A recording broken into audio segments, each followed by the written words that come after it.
Hey, welcome to Maxwell Leadership Podcast. This is the podcast that adds value to you, to leaders, to women and men that will multiply value to others. Today, you have joined us. If this is your first week, you are in for a brilliant surprise because you're in week 2 of a 4-part series where John Maxwell is talking about the book, High Road Leadership, bringing people together in a world that divides. Now, if you're watching us by YouTube, and if you're not, John dressed up and looks wonderful for you. Join us on YouTube. We want to see you. We want to get to know you in that community. But if you're watching by YouTube, I'm holding up what I think, John, is a brilliant cover. I'm really proud of this cover. I'm very thankful for it. It really communicates the message of the book. I'm holding it up because, John, on your 89th book, you've got a book that, in my opinion, goes back to the law of timing like 21 Laws. The book 21 Laws really redefined leadership from the idea of management to the idea of leadership. I think what you've done with High Road Leadership is you have brought a message for such a time as this. And last week, for those of you that have not heard it yet, John just kind of laid a foundation of what his life of leadership has meant to him, how it has built him to this moment, and how, to be honest with you, John, it's given you moral authority to talk about a subject that most leaders can't talk about right now because they're too busy dividing people, companies, teams, the nation, than they are bringing it together. And so I'm thankful. Thank you for not stopping at 88 and being satisfied with 88 books. Thank you for bringing number 89 to the table. By the way, stay tuned. I'm going to tell you how to get the book. You're going to want to be a part of what we have for you at our website. John, so glad you're here today. Glad to be here. Delighted. When Mark said 89 books, I really didn't know. I knew it was around 90 somewhere, but I really didn't know. But for you that are aspiring authors or aspiring anything that you're starting at the beginning, when I wrote my first book, I thought it would be my last book. And I had no big plans or high goals at all. I wanted to write a book, and I wrote a book, and it was so hard for me to write that book. It took me such a long time. That was when I was asked, oh, thank God that is over. Wow. Okay, I wrote a book. Okay, put that behind me. Little did I know that I was going to write a whole bunch more books. And what I'm saying to you is this has nothing to do with high road leadership, but it has everything to do with you're developing yourself in a successful way. Is that when you begin something that you're passionate about, you learn. And the more you learn, the more you want to share. And the more you want to share, the more you do.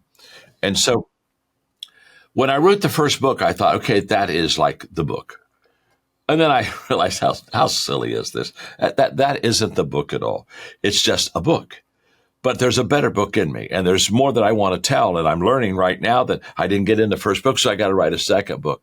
And I've literally written all my books out of my personal growth and development. It's kind of like, okay, that was good, but I just learned this and I got to write another book.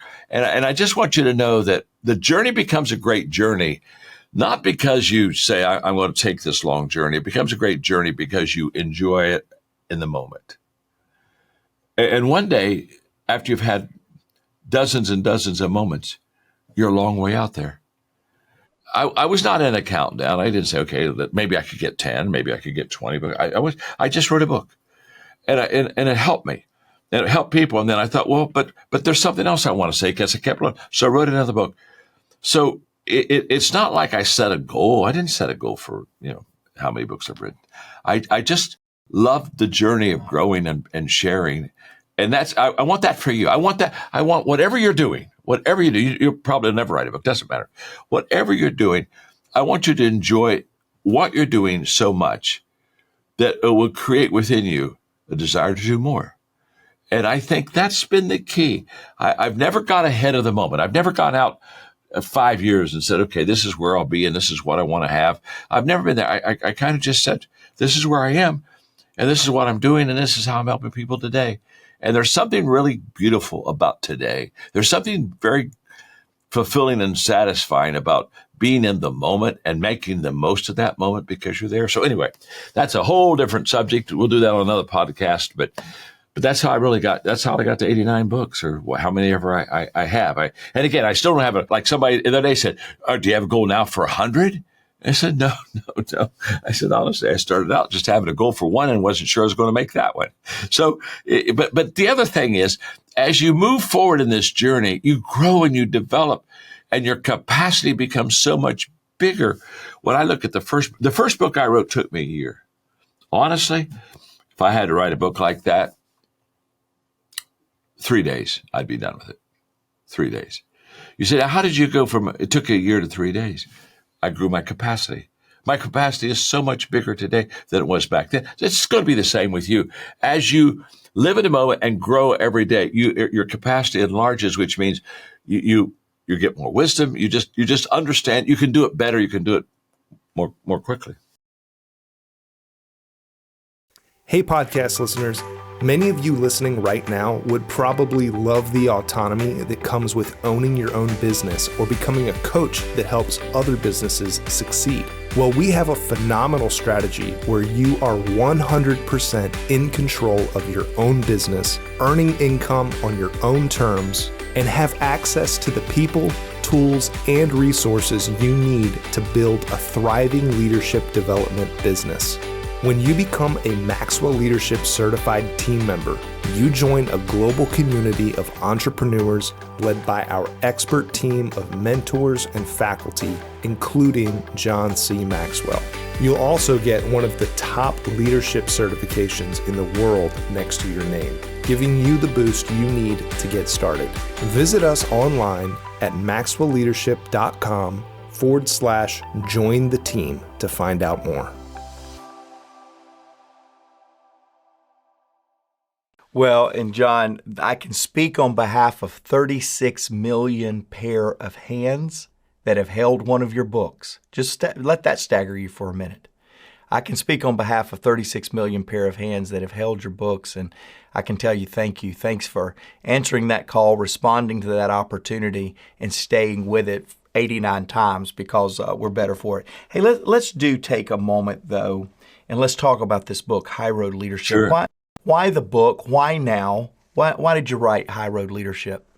Well, you said in the last podcast that I'm leadership sad, and I am. And I'm leadership sad because I don't think leaders are leading well. I think we don't have servant leaders. You talked a moment about public servants. I'm longing to see some I'd like to see some public servants in government and in every facet of life. Public servant really sounds good to me. Because I don't see that now. I see selfish public servants. Just drop off the servant and put selfish there because that's where we are. And we've lost our way in America. Let me give you an acid test to see if you think we've lost our way. Because I've been trying this out, and I'm finding that I'm getting the same response. And here's where it is. I ask people all the time now, Mark, is leadership doing well today? Are leaders doing good today? And very seldom do I hear somebody say, oh man, leadership's really good right now. About everybody says, no, it really isn't good. See, what I'm writing, High Road Leadership, is what people are feeling. And one of the things great communicators do is they express in words what people feel. And I've always tried to do that. And High Road Leadership, when you talked about timing, I have never written a book that the timing is more important than right now, because here we are, 2024. We're about to get into a political mess, a free-for-all that's going to be disgusting to the majority of the people. And the reason it's going to be disgusting is because we have people on both parties that put the party before the people. One of the catalysts for me to write High Road Leadership was 4 years ago when Donald Trump and Biden were in their presidential debate. This is when they're getting ready to run before the next elections. And I sat with about 5 of my friends, and I watched, President Trump and Joe Biden. I watched them for 90 minutes act like junior hires, criticize each other, kicking sand on each other. And in fact, they never looked at the camera and talked to me. I felt totally left out. I thought, now, I wonder who their president's going to be. He certainly isn't talking to me, because they were criticizing each other, couldn't wait to do another low blow, low road stuff on each other. And there'd be times I just kind of raised my hand and said, would you just look in the camera and say maybe the people in America really matter? Because they put the party before the people. And that's both sides. So don't get upset with me. I'm telling you, we have a political mess because we have leaders that have lost their way. And the reason they've lost their way is they've lost their values. I wrote High Road Leadership because it's a book on values that we need to have as a person so that we can be a good person. I mean, forget leadership. Shouldn't you be kind to people? Shouldn't we want to add value to people? Shouldn't we want to bring them together instead of separate them? Hey, shouldn't we be like Mark said a little bit ago?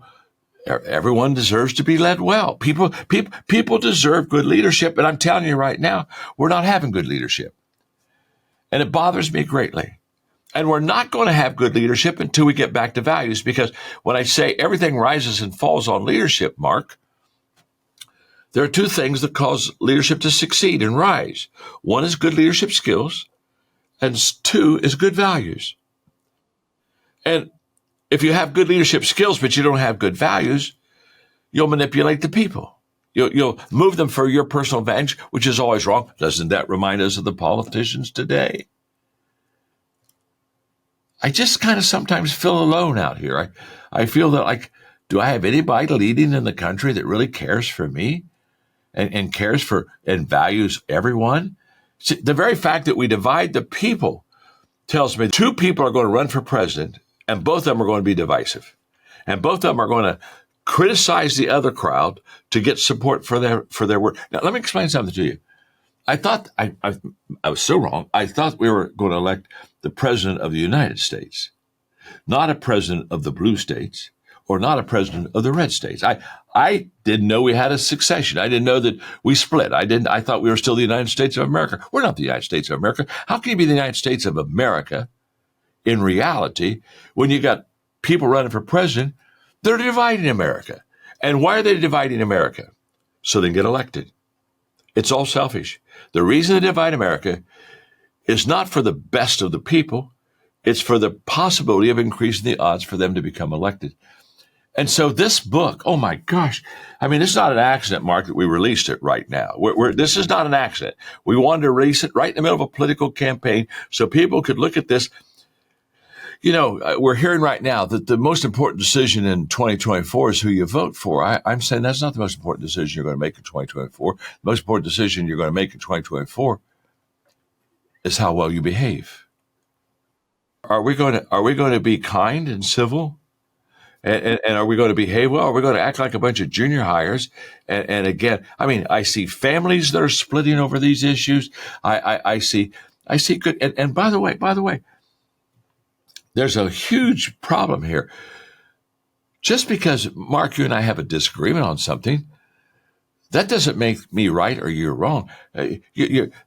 My wife and I have been married for 55 years, and we have things we don't agree on. But we've had a 55-year marriage. I mean, come on. We don't have to all agree on everything.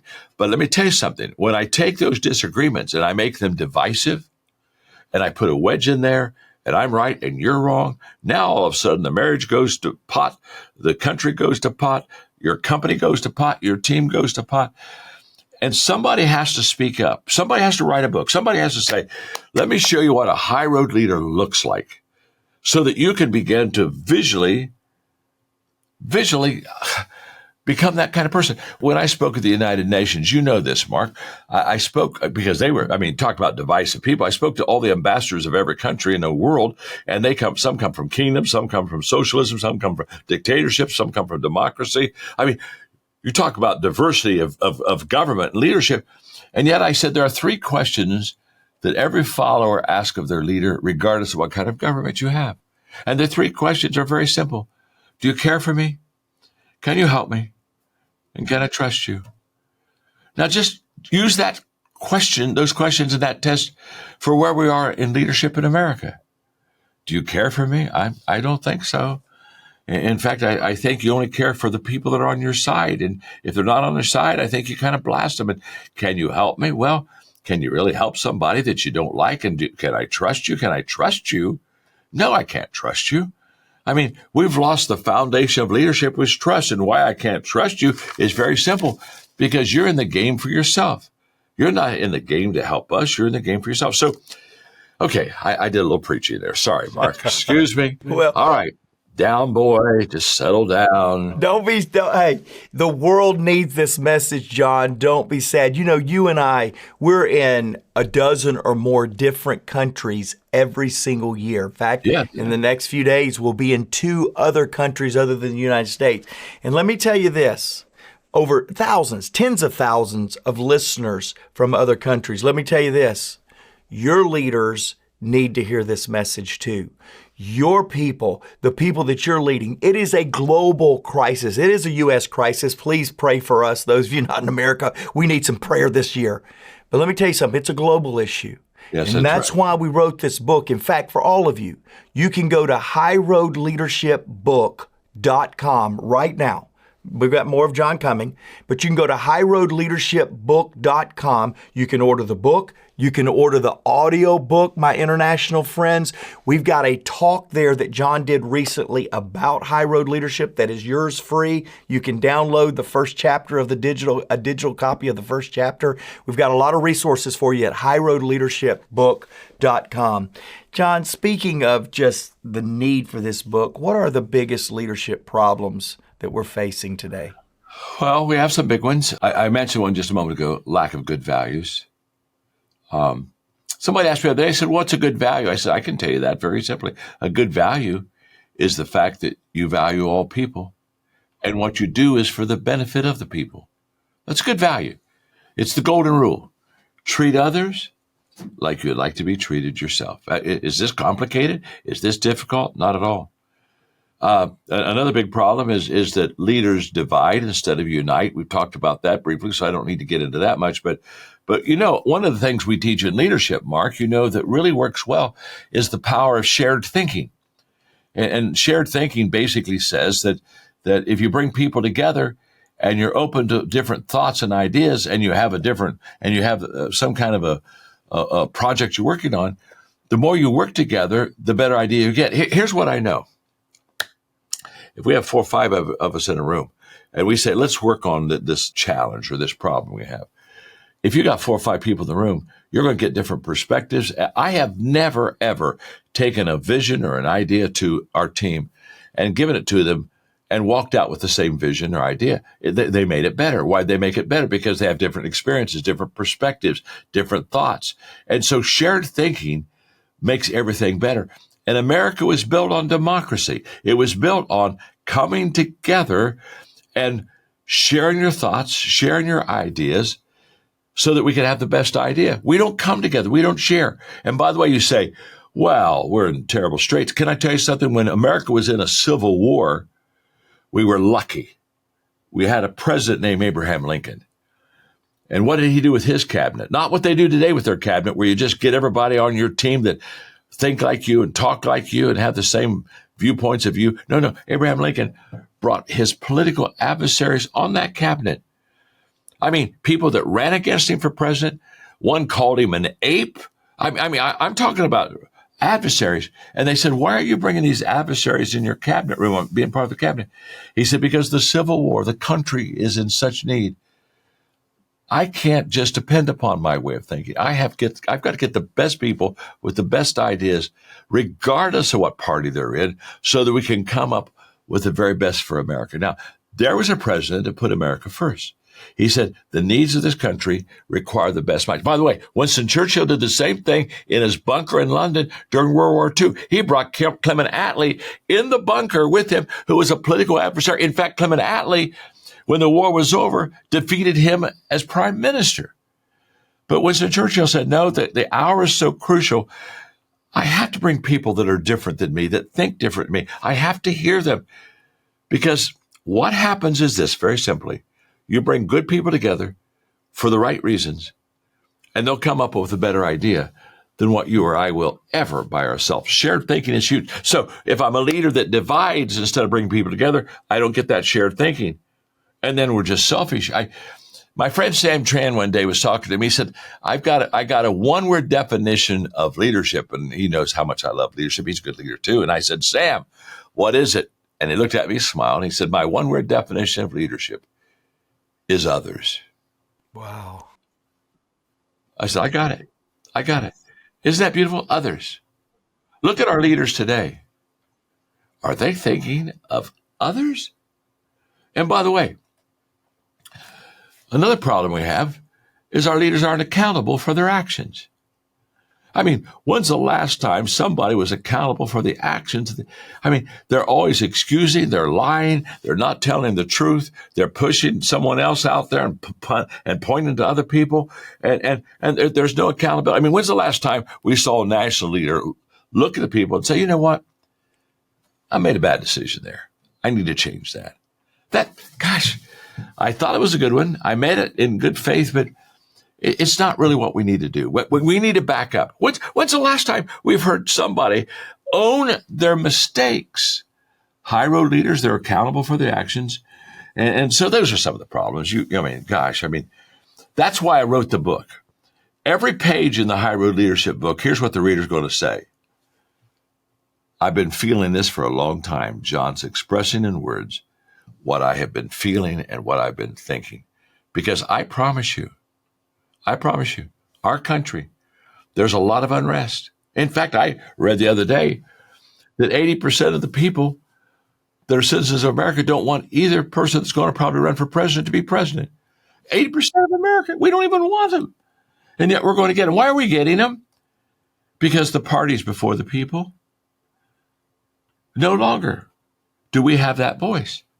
And so I'm just saying to us all, if we can just see what a high road leader looks like and begin to practice these behaviors, it's going to change your family. It's going to change your community. Hopefully, after a while, it'll change our country. Yeah, John, I'm going to ask you another question about high road leader. But as you were talking, of course, today we're talking a lot about United States. We're talking a lot about government here in the United States because of the political climate. But I've watched you in our business environment, because we have a lot of business leaders, a lot of entrepreneurs. I've watched you employ shared thinking and produce a $1.5 million idea that was already a great idea, but you wanted, needed, and wanted to invite the team to be a part of it. And I've just watched you walk in very different than most leaders, to be honest with you, very different than me in my immaturity at times, and walk in and will an idea into fruition. Yet shared thinking allows corporate buy-in so that when that ideator walks out of the room, it is collectively owned and collectively implemented. And by the way, collectively celebrated. And so, John, I've just watched you do this.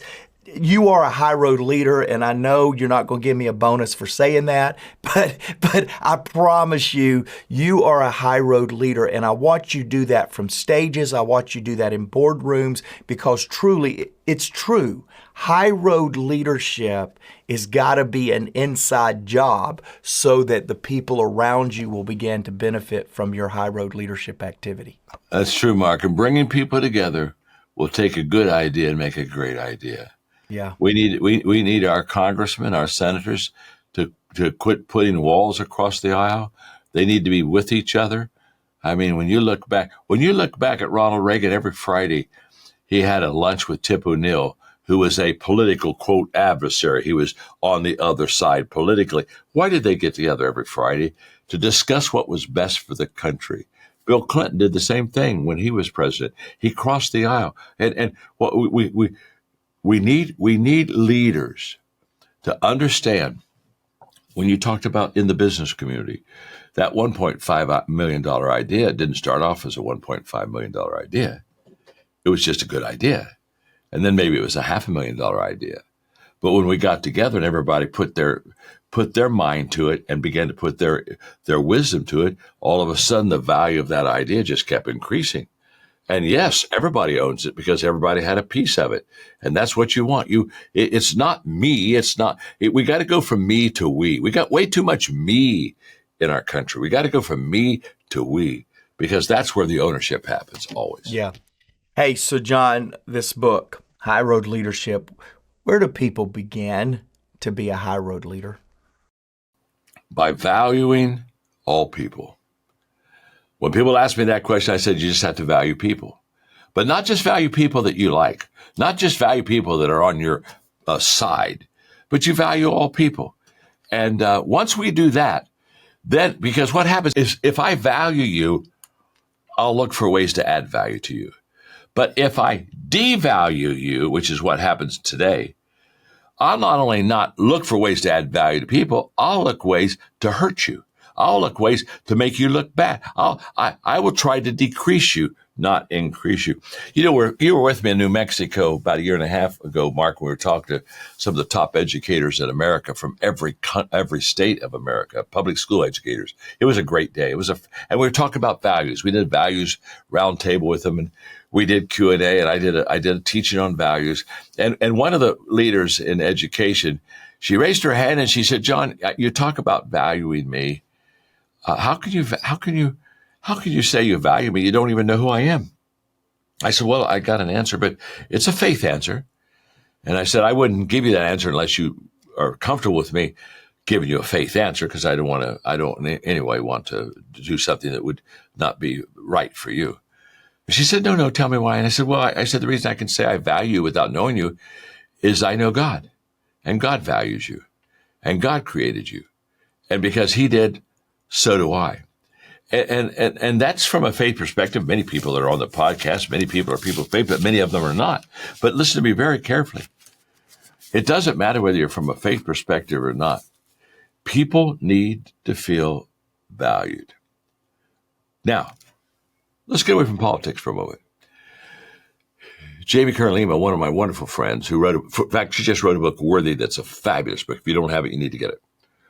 She said something very important in that book. She said, we tell people to believe in yourself. And, I believe I can fly. Okay, here we go. Get that belief. She said, people don't rise to the level of their belief. They rise to the level of their self-worth. It doesn't matter how much I believe. If I don't have good self-worth in me, I'll sabotage everything I try to do. Where do people get self-worth? They get self-worth from having other people walk into their life and value them, and then walk into their life and add value to them. That's why in our John Maxwell coaching company, Mark, what do we say? We are people of value who value people and add value to them. Podcast listener, just write that down. Yeah. I am a person of value. If I'm truly a person that I value myself, I value me, because you cannot give what you do not have. If I value me, I am a person of value who values people. Well, of course, I can value you because I value me. If I don't value me, I can't value you. So I value me so I can value you. And what happens is then I add value to them. That's the beginning of a high road leader. When you look at yourself and value who you are as a person, and value other people and respect them and are civil and kind and nice and value them, then all of a sudden you can add value to them. And when we start adding value to each other, we become, you have a great business, you have a great team, you have a great country. That's the way it works. I was just last week, I was talking with one of our podcast listeners, Ron. Ron's a state representative from the country of Texas. They make me say that, all you Texas residents, the country of Texas, but the state of Texas. And Ron was telling me, John, he's a longtime friend of yours, listener to a podcast, and he said, Mark, I am so ready. He spent much of the last 2 decades he spent in government. He said, I'm so ready to hear John talk about the concept of high road leadership. And so I again direct your attention, those of you that are viewing today, jump into YouTube. We want to see you. Make a comment. We want to hear from you. And I'm holding up this book that I think is well needed for such a time as this. High Road Leadership book. You can go to highroadleadershipbook.com. You'll be able to order the book. You'll be able to download the audio book. There's several other resources there. Hey, we're going to do a book launch party. You'll find out more information about that at highroadleadershipbook.com. I have a challenge for you. You know, last week, those of you that are in week 2 with us, and by the way, there's 2 more weeks coming, so tune in next week. But I challenged you last week, get this message inside of you. Get it inside of your family. Create a family of high road leadership activity. Create disciplines within yourself. Today I have a new challenge for you. You know, everywhere we go this year, and again, this is globally, everywhere we go, they go, what is going on with American politics? My challenge to you this week is don't just vote, although I hope that you don't. Don't just critique. But why don't you equip your political leader in your community with high road leadership? We spend a lot of time critiquing. We spend a lot of time criticizing. We spend a lot of time armchair quarterbacking. Why don't we do something? And I'm just going to challenge you. We talk about it. Why don't we start doing something about it? And I want political leaders all around the globe, specifically here in the United States, I want them this week to get a high road leadership book in the mail. You can go ahead and pre-order it at highroadleadershipbook.com. We're going to start sending those out in the next few days. You'll be able to get it and then put it in the hand. Wouldn't it be cool if some of the state representatives, some of the state senators would start getting stacks of this book and say, I think I better read this book. I've got 3 of these books this year or this week. My challenge to you is let's not just talk about politics. Let's not just critique politics. Let's try to equip them with a different way of thinking. John, you've made that possible with your 89th book. Before we send everybody off today, I wanted to just give you a chance to comment or get us ready for next week. Well, I'm just smiling, Marcus. I loved your idea. Why don't you send your public servant, the person that that's in public office, the high road leadership book, and wouldn't it be good if they got 3 or 4 of them? All of a sudden, you were giving me kind of a picture. I was thinking of wouldn't it be great if we started a movement we sent these books to our politician friends and we had like a high road blizzard. You know what I'm saying? That's right. It's just all of us, because let me just say this. I think many of the politicians start off very well. But power corrupts and absolute power absolutely corrupts. I think they start off well. But I think they get into a system. They get beat up by the fact you got to be a party person. And I think they kind of have lost their way. I think there are many that if they had that book in their hand, first of all, I think there are many public servants when they get the book in their hand, they're going to say amen, because there are many, many public servants that are high road leaders. They're not all bad. But I think there are some that this would be kind of just a wake-up call, just to kind of, oops, I got to check myself. I'm starting perhaps to slide a little bit. So I loved your idea of getting it for people in leadership positions, not only political leadership. I mean, for the mayor of the town, for the school superintendent, people that are in leadership positions. This is the book that they need to be focusing on, especially right now. So anyway, this was a fun podcast. It was. I'm enjoying this. Mark lets me come on every once in a while. Hey, let's do it again. Let's do it next week. Let's do it. Hey, like John said, not just your mayor, not just your representative, but what other servant leaders in your community would love to get a book rather than a complaint, that would love to hear from you because they are serving. And I'm just going to challenge us. Come back next week. I'm going to challenge us. Let's start a high road leadership movement. You know why? Because everyone deserves to be led well. That's right. They do.